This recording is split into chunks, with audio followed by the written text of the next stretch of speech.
Assalamu Walaikum. Hello friends, how are you? Welcome back to my new video.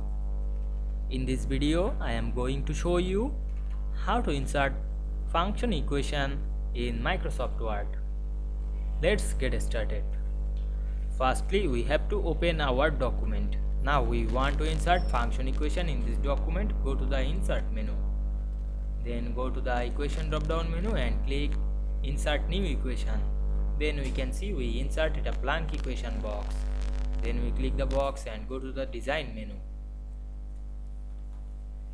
Then we can see here many function.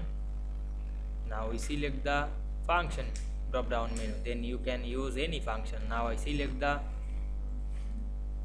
function equation. Then we can see we insert function equation in this document very easily. I hope you enjoyed the video.